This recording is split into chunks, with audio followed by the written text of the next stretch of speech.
Começando, tá, Brás? Boa noite a todos. Sejam todos bem-vindos à sala virtual do Centro Espírita Jorge Niemeyer.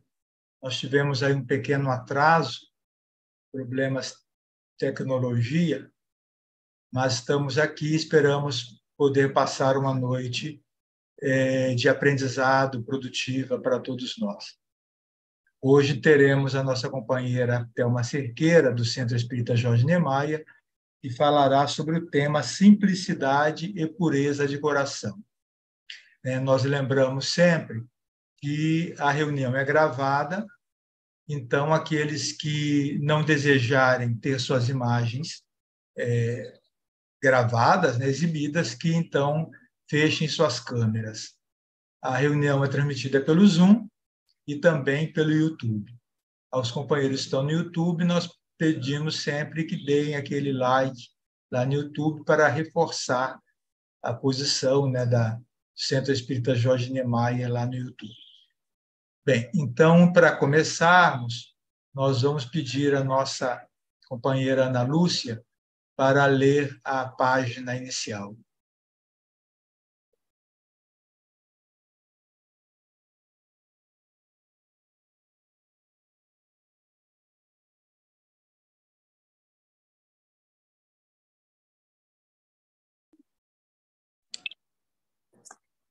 Aqui. Boa noite a todos. A grandeza de um homem pode ser medida pela sua capacidade de serviço ao próximo, de humildade e de amor. Os homens grandes chamam a atenção e projetam sombra, mas os grandes homens, onde quer que se encontrem, tornam-se claridade inapagável, apontando rumos libertadores. Os verdadeiros heróis se ignoram, preocupados que vivem em ajudar mais do que fazer a propaganda dos próprios atos. Torna-te um deles no silêncio das tuas realizações e na grandeza de tua pequenez. Mensagem 167 do livro Vida Feliz, psicografia de Divaldo Franco, pelo espírito Joana de Ângeles.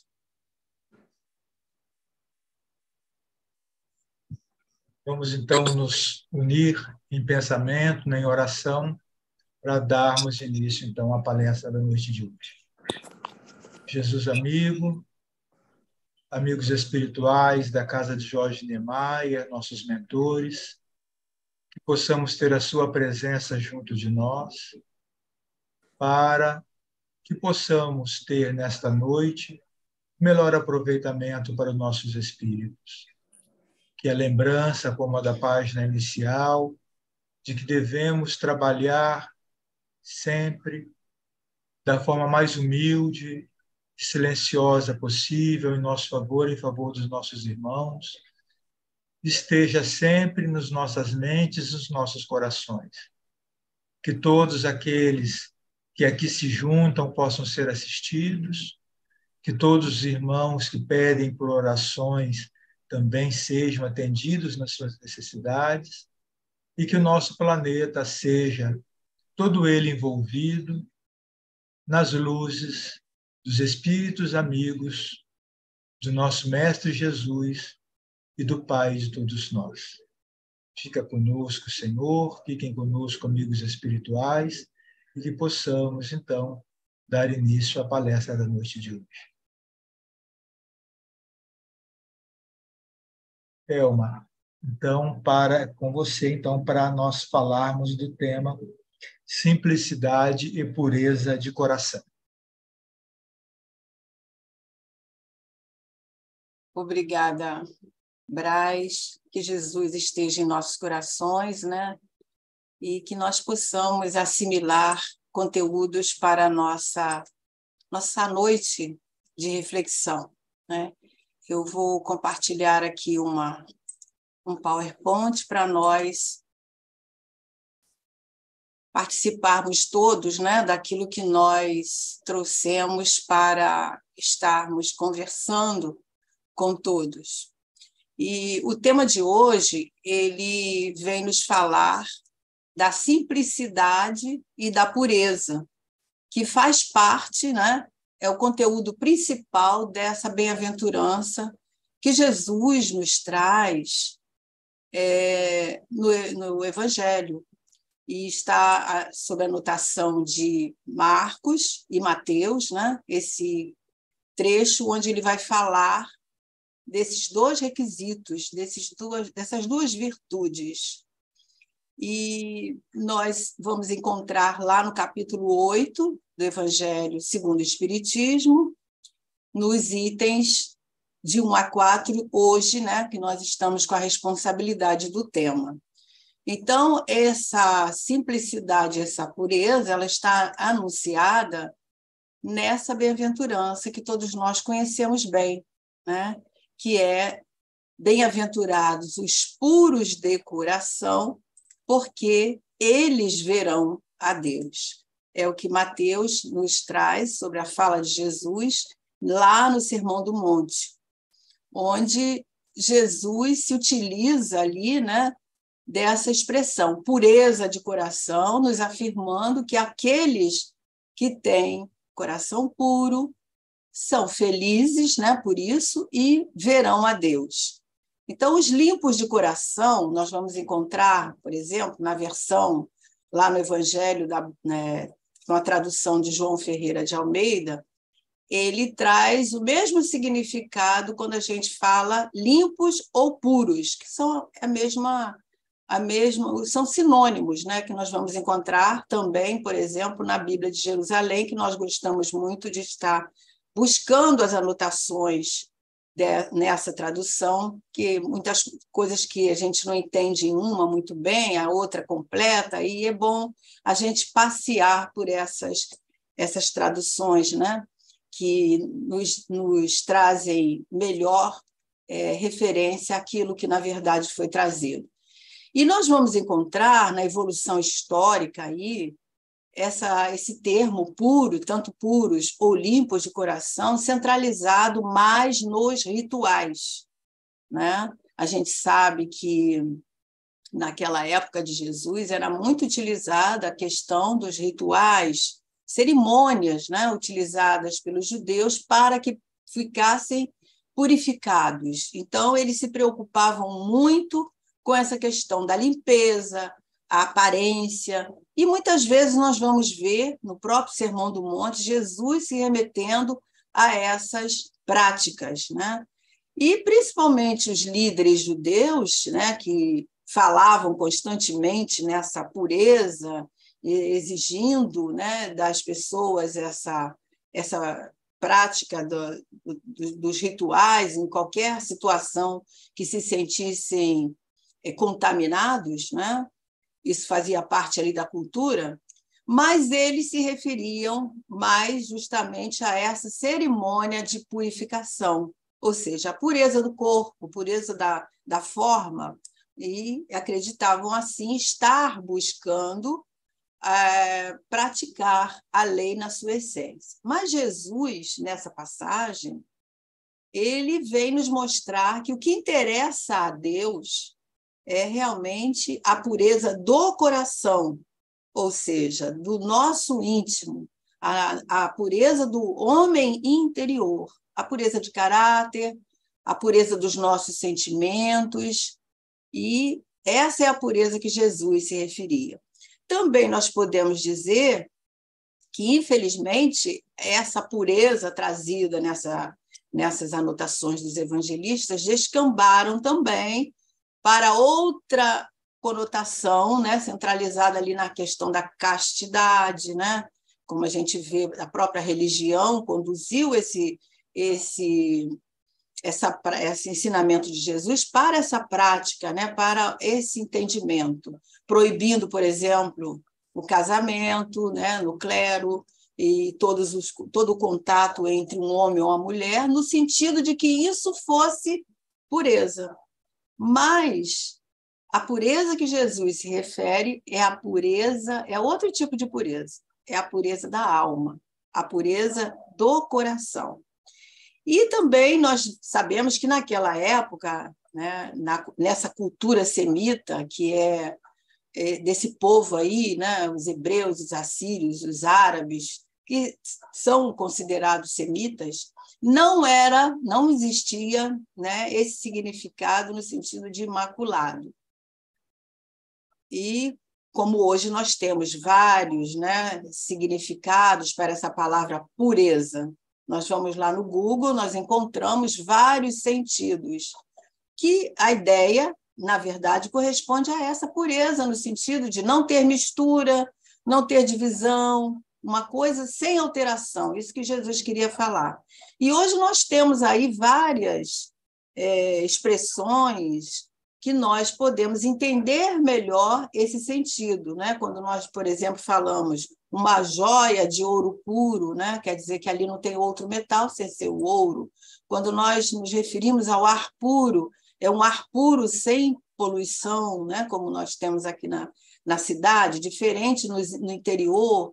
Quando nós dizemos vinho puro, um vinho sem mistura, e o coração puro, nós entendemos, então, essa consciência sem divisão, no sentido dos sentimentos, a essência pura, né? Os sentimentos puros, sem interferência de outros sentimentos que não estão dentro da lei de amor. E aí a gente vai passeando por essas questões e vamos ver, né, a questão de Jesus utilizar a imagem, o símbolo do coração, como se referindo aos sentimentos, às emoções, né? Então, o coração ele se torna o símbolo aonde nós guardamos os nossos sentimentos, as nossas emoções. E a gente vai ver que isso faz parte da cultura milenar que nós trazemos, porque o próprio Jesus demonstra isso, né? Que a gente sabe que também tem servido de matéria, de assunto, de tema para os poetas, para os músicos, né? Os compositores que trazem lá nas suas letras de música, nas suas poesias ao longo da história, o coração como esse lugar onde nós guardamos os nossos sentimentos, ou seja, esse símbolo, o mesmo símbolo que Jesus está se referindo. E abrindo um parêntese aqui, nós vamos entender que, por exemplo, a ciência agora ela está preocupada, né, em trazer algumas referências, algumas pesquisas sobre alguns estudos que são trazidos por companheiros que se debruçam nessa questão, trazendo aí o coração, né, como sendo o local também das emoções, né, e dizendo das influências dessas emoções sobre o coração, né? Nós vamos encontrar pesquisas aí recentes que revelam para nós que os sentimentos, por exemplo, de amor, de raiva, de alegria, de irritação, de tristeza, e toda uma gama aí de sentimentos que nós experimentamos, né, durante a nossa vida, promovem modificações orgânicas de tal dimensão que podem contribuir decisivamente para a saúde ou para a doença nesse órgão tão importante. Então, essas descobertas elas vêm nos dar pistas lá no mundo científico, né, trazendo considerações reais de que as nossas emoções podem interferir na nossa saúde cardíaca, no caso, né? Está aí provado, próprios espíritos, Joana de Ângeles vem falando isso bastante, André Luiz nos fala sobre isso já há muito tempo, há algumas décadas, né? E, se nós formos pesquisar esse assunto, nós vamos ver que existe aí, né, no mundo científico, uma corrente de médicos que são especialistas, que defendem esses sentimentos como sendo, assim, fazendo parte da lista de fatores de risco para males que causam as doenças do coração. Então, além daqueles fatores que nós já conhecemos, que é a hipertensão, o sedentarismo, né? E outras tantas que nós hoje temos consciência disso. Então, é como se esses sentimentos eles deixassem em nós as marcas, né, lá no coração. Né? Esses sentimentos passassem ali pelo coração e deixassem ali as suas marcas boas ou ruins. Nós até colocamos um link aqui, que quem tiver curiosidade pode buscar essa matéria que saiu na revista Isto É, e é muito interessante nós sabermos que Jesus, naquela época, ele já trazia toda essa sabedoria, né? Nos afirmando há mais de 2 milênios, né? A importância de nós trabalharmos a pureza do coração, a pureza dos sentimentos, a educação dos nossos sentimentos, para nós alcançarmos um nível de saúde mental e espiritual. Né? E Allan Kardec, ele no item 3, ele vai começar a sua consideração a respeito desse tema, ele abordando lá que a simplicidade e a humildade ela faz parte, né? Ela é um requisito, digamos assim, quando Jesus fala, os puros de coração verão a Deus. Então, quais são os requisitos básicos quando ele fala isso? Kardec coloca que a simplicidade e a humildade calcada aí no que Jesus vem falando, né, sobre as crianças, colocando a criança como símbolo dessa simplicidade. E Dona Amélia Rodrigues, ela lá no livro Primícias do Reino, ela analisa os dois vocábulos, tanto puros, né, o sinônimo aí, puros e limpos, né, que são palavras que são sinônimos, e ela diz, né, quando ela fala sobre as bem-aventuranças, quando ela chega lá nessa pureza de coração, ela vem falar que nós precisamos limpar o coração na nascente dos sentimentos. Então, ela está também afirmando que o coração é a nascente dos sentimentos que nós trazemos, os sentimentos equilibrados e os sentimentos equilibrados. E só quando nós limpamos o coração, nós podemos ver a Deus. Ou seja, então ela afirma que o coração, Jesus afirmou aí o símbolo desses sentimentos, ali é a nascente desses sentimentos. E ela nos diz, nessa mesma passagem ainda, que nós precisamos abrir os olhos do sentimento. É uma metáfora, né? Porque o sentimento não tem olhos, mas a atenção aos nossos sentimentos para nós podermos ver, ela diz, o que a inteligência sonha e não alcança, o que o espírito sonha e não pode ver, porque ainda não alcançou esse estágio de pureza, de entendimento para que possa ver a Deus. E nós vamos falar sobre essa questão de ver a Deus, que também é uma metáfora, né? Alçar voo à inocência e sintonizar com a verdade. Então, todos esses sentimentos de inocência, de ingenuidade, né, que vêm fazer parte dessa simplicidade, dessa humildade, que Jesus vai falar na sua bem-aventurança. Para quê? Para que nós possamos aurir vida, para que nós possamos fruir a visão de Deus, vivenciar, sentir essa visão de Deus. Né? Então, essa visão de Deus, nós sabemos, né, que ela é também simbólica, porque Deus não é humano, não é físico. Então, nós não podemos visualizar Deus como uma pessoa. Então, para nós vermos a Deus, ou seja, para nós sentirmos Deus, é preciso que nós estejamos nesse estado de espiritualidade, né? Digamos assim, de alcançar essa plenitude espiritual, uma elevação moral que nos permite sentir Deus na sua grandeza, na sua sabedoria, entendendo a sua providência, né? Que, como Kardec nos fala lá na Gênese, que é a solicitude para com todas as criaturas.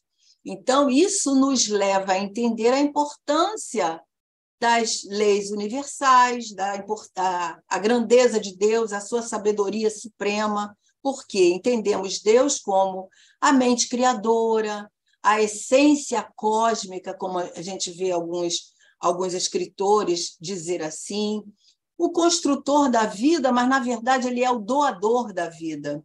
Então, nós todos estamos mergulhados nesse grande oceano, como se fôssemos peixes, né? Mergulhados nesse seio paternal de Deus. E para sentirmos assim, é preciso que nós estejamos com os nossos corações puros.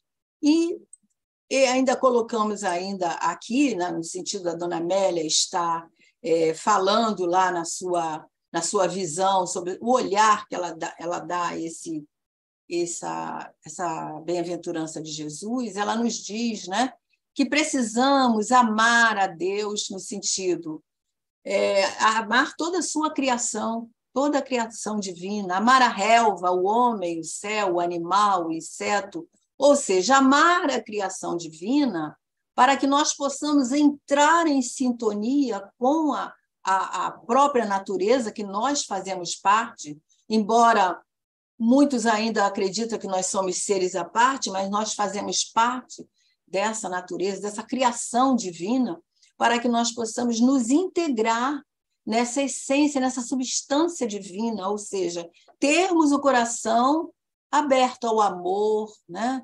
Aberto à pureza em tudo. Ela fala isso lá nesse capítulo, né? O Excelso Canto, onde ela vem falando das bem-aventuranças. Então, nós podemos dizer que para nós sentirmos Deus, através do seu amor, do entendimento da vida, nós podemos sentir essa presença divina em nós, né? Em nós e ao nosso redor, ao olhar a natureza, ao ver as belezas da criação divina, ou seja, expurgando o coração de todos esses sentimentos negativos que nós sabemos ser contrários à lei divina, contrários à lei de amor. Então, não precisamos nos tornar espíritos puros para sentir o amor de Deus. Basta que nós, aliás, para sentirmos Deus, basta que nós possamos limpar o nosso coração, fazer uma limpeza nos nossos sentimentos, harmonizar o nosso interior para nós sentirmos Deus, como Jesus está nos falando. Então, quando ele vem falando aqui, deixai vir a mim os pequeninos, Jesus está chamando a nossa atenção sobre a necessidade de nós aprendermos essa simplicidade, essa humildade, essa espontaneidade que as crianças têm, não é? Que a gente sabe que a criança ela é espontânea, ela se mostra do jeito que ela é. Então, essa pureza de coração nós vamos perceber nessa expressão da criança quando ela se mostra, né? E podemos afirmar que essa espontaneidade ela é uma ferramenta essencial para nós adentrarmos esse reino de Deus que Jesus está nos convidando a ir. Então, essa simplicidade ela é aplicada na própria espontaneidade que a criança oferece, quando ela age, sem subterfúgios, sem se preocupar em parecer ser melhor do que é, sem escamoteio, ela simplesmente é.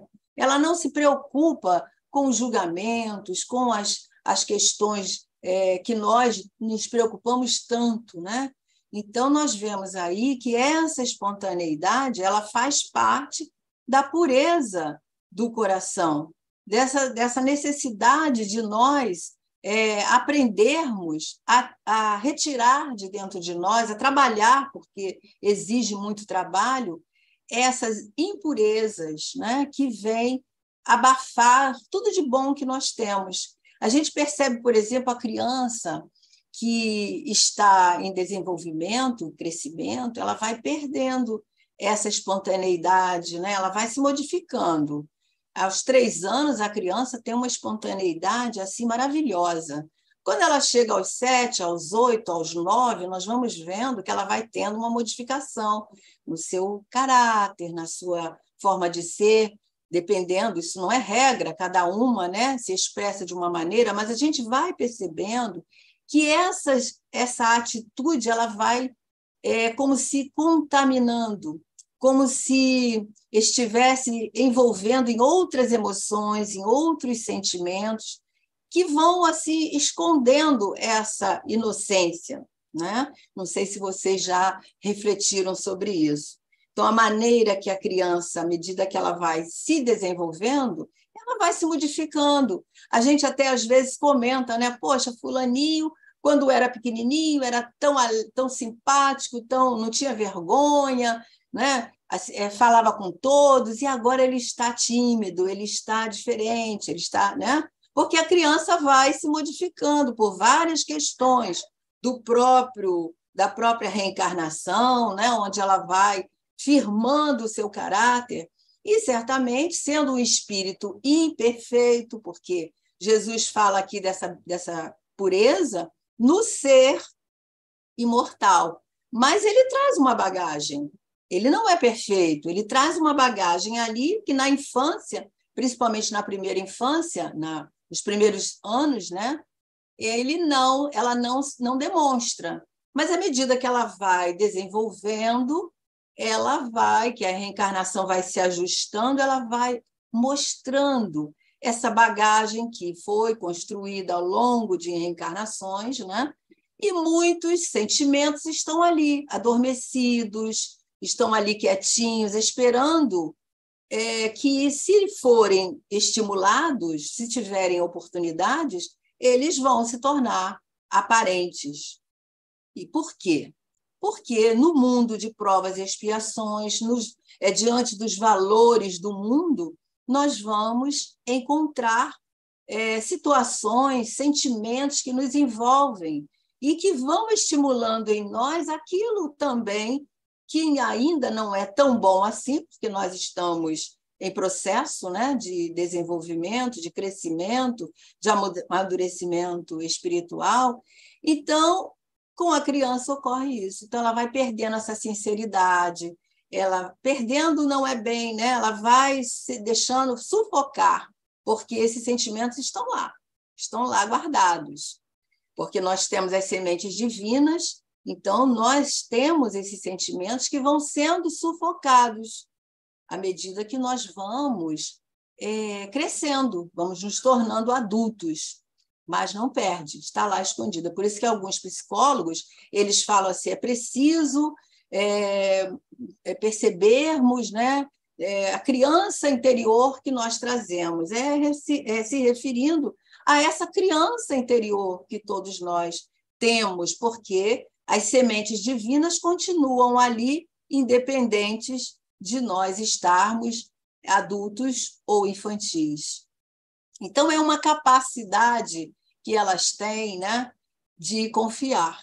E aí a gente vê lá isso bem trazido pelos espíritos a Allan Kardec, né, na questão 383 e o comentário de Kardec na questão 385, aonde os espíritos dizem para Kardec a importância da infância, né? Então, eles dizem lá na 383 que a delicadeza da idade infantil torna o espírito mais acessível às impressões que ele recebe no lar, que ele recebe daqueles que estão com a responsabilidade de ajudá-lo na sua evolução espiritual, no seu adiantamento moral, né? Para que esses pais, esses avós, quem está incumbido dessa educação moral, possa modificar alguns caracteres ali que é percebido, né? Reprimir no sentido de educar esses maus pendores que todos nós temos em nós, né? Quando ficamos adultos, não quer dizer que nós estejamos livres desses maus pendores. Eles continuam lá, mas eles precisam ser educados, né? E aí, o comentário de Kardec vem nos lembrando que isso será cobrado dos pais desde que tenham atenção nessa missão sagrada que é a paternidade, né? Porque é uma missão. Então, isso é muito interessante, nós termos consciência dessa importância da fase infantil, aonde nós precisamos estar atentos. Então, a criança ela tem essa capacidade de confiar. Quando uma criança está brincando com as outras, num grupo, ou mesmo no meio dos familiares, ela não está preocupada ali naquele momento, né? É sobre o seu comportamento, se alguém está entendendo assim ou assado, se ela está, como é que ela está sendo vista, porque nós temos esses pensamentos, né? E aí é isso que Jesus vem dizendo, essa simplicidade. A criança ali naquele momento, ela simplesmente confia verdadeiramente naquele ambiente que ela está, né? E aí nós novamente afirmamos sobre a espontaneidade, né? Que ela tem relação direta com essa confiança, né? A confiança é uma expressão literal aí da fé. A fé que nós sabemos, a fé no sentido de demonstrar essa confiança.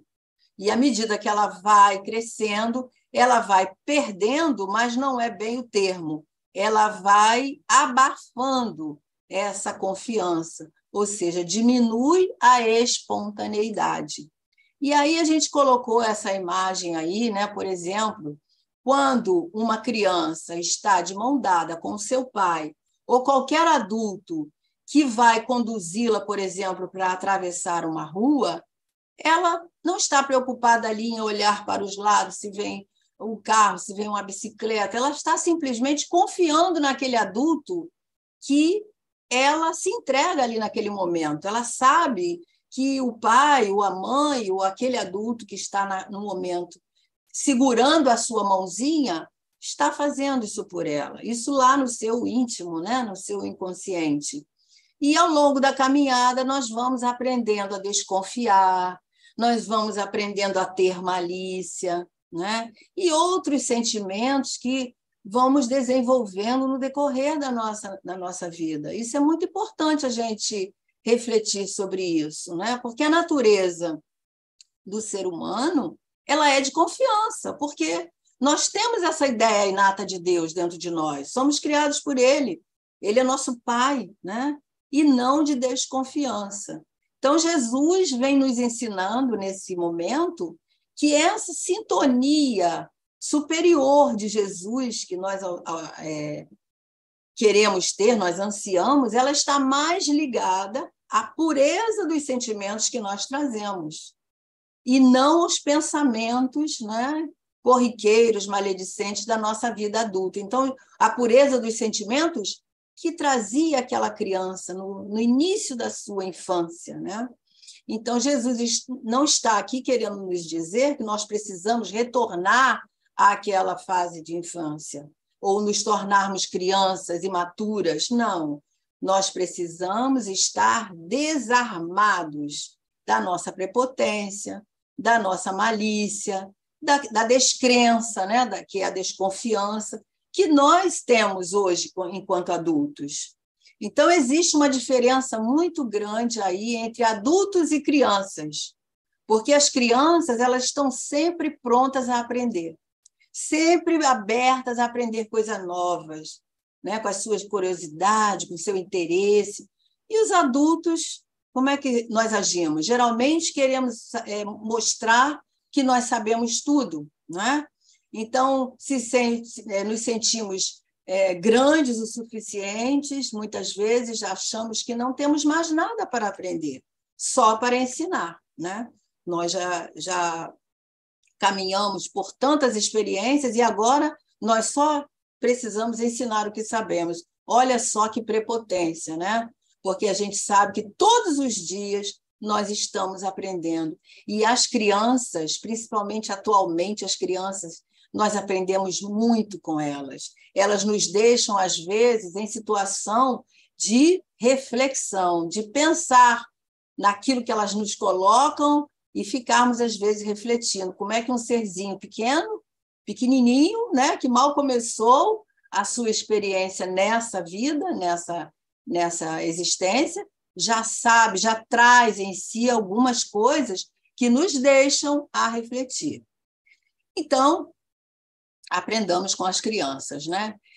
Antigamente, né, no nosso passado, aí nós vamos ver na história que muitas pessoas tentavam adquirir essa pureza, né, que nós nos referimos lá no início, ligada à questão das mortificações, né? Até para cultivar uma possibilidade de cultivar uma religião, uma religiosidade, que é diferente de religião, né? Para termos uma religiosidade, era preciso nós praticarmos, nós nos entregarmos a certas mortificações e dizem os estudiosos que eram caracterizadas, às vezes, por excessos, né? Ou seja, sofrimentos que traziam ali dores físicas que eram trazidas ao corpo, né, por causa desse equívoco de pensamento, quando achávamos, né, nessa posição aí de que, agindo assim, nós estaríamos conquistando a pureza. Então, Deus não quer esse tipo de sacrifício, ele nos convida ao amor, sempre. E vejamos lá o que o Livro dos Espíritos nos fala sobre as mortificações, as privações voluntárias, né? E lá na questão 720, Kardec pergunta: as privações voluntárias com vista a uma expiação igualmente voluntária têm mérito diante aos olhos de Deus? E os espíritos dizem: fazei o bem aos outros e tereis maior mérito. Então, aquelas mortificações, aquelas privações voluntárias, muitas vezes, de promessas que são feitas, de sacrifício, de andarmos, de subirmos 500 degraus, né, até os joelhos sangrarem, de andarmos tantos quilômetros para agradecermos a Deus. Então, não precisamos, Deus não quer isso de nós. Ele quer o amor. Ele quer que nós desenvolvamos esse amor através do nosso próximo, através do bem que nós podemos fazer. E na outra questão, 720A, Kardec ainda pergunta: mas há privações voluntárias que sejam meritórias?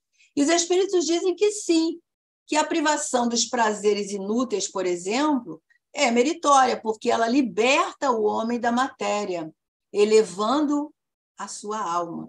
Então, o meritório para nós é resistirmos à tentação. A tentação que nos convida, diz o Espírito, vos convida aos excessos e ao gozo das coisas inúteis. Ou também retirar do excesso, do necessário que nós temos, para dar àqueles que não têm. Como a viúva, né, que doou aquela moedinha, que era tudo que ela tinha, mas ela deu de si. Então, eles dizem para nós que se a privação nada for mais do que um fingimento, algo que nós precisamos parecer para Deus, né, que nós estamos sendo fiéis ali ao que nós recebemos, ou então buscando uma pureza que nós ainda não temos, será apenas uma irisão, ou seja, uma zombaria até, né? Então, Joana de Ângeles, ela vem dizendo para nós sobre isso. Nós buscamos lá no livro Desperte e Seja Feliz, ela diz que ninguém cresce moralmente, veja aí a questão das tentações, moral e espiritualmente, sem a presença mortificadora da tentação. Então, essas tentações que nós precisamos nos privar, elas fazem parte do nosso crescimento, quando nós conseguimos dizer não, não é? Mas elas vão estar sempre presentes. Então, ela diz que são as pedras da nossa estrada, como também constituem estímulos para a nossa vitória, induzindo-nos à nossa transformação íntima para melhor, certamente. É o aguilhão, né? Quem já viu o aguilhão, uma figura do aguilhão, é algo que tem uma ponta, né, que espeta. Então, é esse aguilhão que impele para frente todo aquele que está ali sentindo esse acúlio, esse mal-estar que essa ponta causa, né? Uma dor. Então, nos impele para frente. Então, é importante sabermos que quando nós dizemos não a uma tentação daquilo que nós sabemos que já é inútil para nós, nós estamos nesse processo, né, de estímulos para a nossa vitória. E aí Kardec, né, vai nos trazer alguma informação sobre essa questão de nós precisarmos de retomar a pureza. Como que nós vamos retomar a pureza? Nós precisamos de acionar em nós esses sentimentos que estão lá, escondidos, né? Adormecidos. Então, o trabalho no bem, por exemplo, é um estímulo. Então, nós vimos aí a resposta dos espíritos. E o combate sistematicamente às nossas tendências inferiores, que, como dissemos, e todos nós, quando estudamos, vamos entender assim, elas estão lá, né? Elas vão se tornando menores, menos importantes à medida que nós vamos combatendo. E Kardec vai falar no capítulo 17, né? Aquela frase, que nós conhecemos bastante, que nós, de vez em quando, precisamos de voltar a ela e refletir. Reconhece-se o verdadeiro espírita pela sua transformação moral e pelos esforços que faz para domar as suas más tendências. Então, esse esforço é durante a nossa encarnação, né? Os espíritos estão sempre nos mostrando isso, né?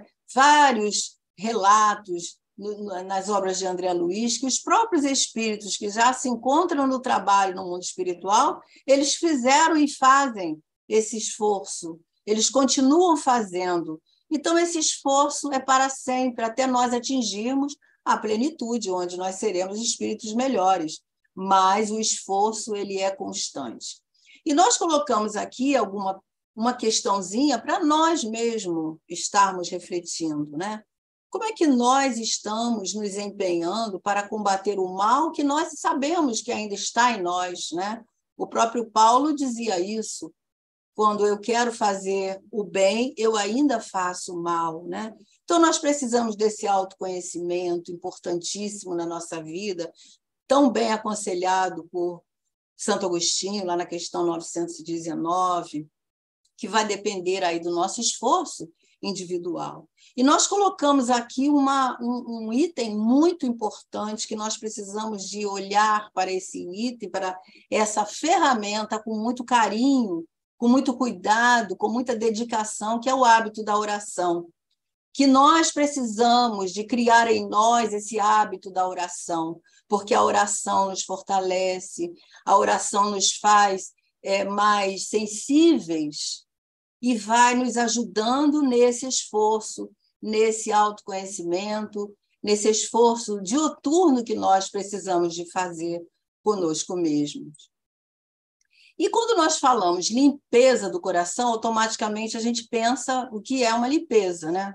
A limpeza, vamos dizer assim, a limpeza no nosso modo de ver no plano material, ela é uma limpeza que vem nos remeter a esvaziar lugares, a estar limpando espaços, né? Por exemplo, quando nós fazemos uma limpeza no armário, nós estamos ali esvaziando espaços, limpando, tirando coisas que já não nos servem mais, nos despojando, descartando daquilo que nós sabemos que não vai nos servir, se tiver em condição, passarmos para outro, ou seja, abrindo espaços para caberem coisas novas. Então, quando nós nos referimos à limpeza do coração, que é uma limpeza íntima, é mais ou menos isso, né? Falando assim espiritualmente. Então, quando nós estamos carregados de sentimentos mesquinhos, fúteis, né? Nós ocupamos todo o espaço da nossa casa mental, do nosso coração, e nada mais cabe ali dentro. Então, o nosso foco ele passa a ser apenas na nossa vida do material. com as preocupações corriqueiras, com as preocupações daqui, desse plano, certamente envolvidas pelas nossas angústias, né? Então, seria essa faxina da alma, né? Essa limpeza mesmo íntima, no nosso altar íntimo, no nosso modo de ser, nos nossos sentimentos, para que nós possamos nos tornarmos mais leves, mais conscientes, né? E é por isso que Jesus toma a criança como sendo um símbolo do ser saudável, mental e espiritual, né? Mentalmente e espiritualmente. Então, as crianças não acumulam, elas se desfazem com facilidade, elas brigam com seus amigos, daí a pouco estão fazendo as pazes, né? Às vezes não chega nem no outro dia. Ficam aborrecidas agora, daqui a pouco está novamente sorrindo. Não se apegam a sentimentos como nós nos apegamos, né? Não ficam remoendo aquilo que passou. Então, por isso, elas são limpas de coração, no sentido, né, da ingenuidade, porque não acumulam. Elas reciclam rapidamente, esvaziando aí as suas gavetas, né, as gavetas do sentimento a todo momento. Então, isso é muito importante nós termos em mente. E Joana de Ângeles, ela vem dizendo para nós que é muito difícil, diante desse mundo, né, complexo, esse mundo onde estimula tantos sentimentos ainda nocivos ao nosso coração, ela diz que é muito difícil ser simples e, ao mesmo tempo, conservar-nos puros, quando enxameiam os apetites insaciáveis da sensualidade, da ambição, da prepotência, da vilania e de outros sentimentos, né? Então, ela diz que a soberba, que acompanha inúmeros titulados, inúmeras pessoas ligadas aos títulos, às homenagens do mundo. Então, esse momento em que nós nos sentimos muito importantes porque temos alguma formação, algum conhecimento, principalmente, isso torna um difícil acesso, né, para quando nós estamos assim, como se houvessem transformado mesmo, nós nos sentimos tão importantes que é como se nós fôssemos nos transformando em deuses lá do Olimpo. Ela usa essa expressão, mas quando nós nos tornamos importantes pelos títulos que nós trazemos, né? E aí nós nos distanciamos das massas que deles necessitam, ou seja, das pessoas simples, das atitudes simples, a fim de atenderem no intercâmbio de ridículas deferências. Então, a gente tem que estar atento. Mas, por outro lado, ela mesma vem nos dizendo que cada criatura é o que é, e aquilo que realizamos interiormente. Então, as suas conquistas intelectos morais, que as tornam mais encantadoras, isso é que nos traz a beleza, né? Porque o que nós realizamos deve ser canalizado para essa conquista intelectual, mas moralmente também nos educando. E isso é que vai nos tornarmos encantadores, né? Gentis, afáveis, usando a simplicidade. E ela diz, de forma que pode contribuir com a maturidade em favor das mudanças que devem ocorrer no contexto da sociedade, ombreando-se com os dedicados servidores do progresso sem qualquer distinção ou preferência de destaque. Então, essa simplicidade que nós utilizamos, que nós nos esforçamos para ter, ela é vital para o nosso crescimento espiritual. E ela vai estar presente, certamente, em nós no momento em que nós tivermos essa maturidade no nosso olhar, de sabermos, por exemplo, que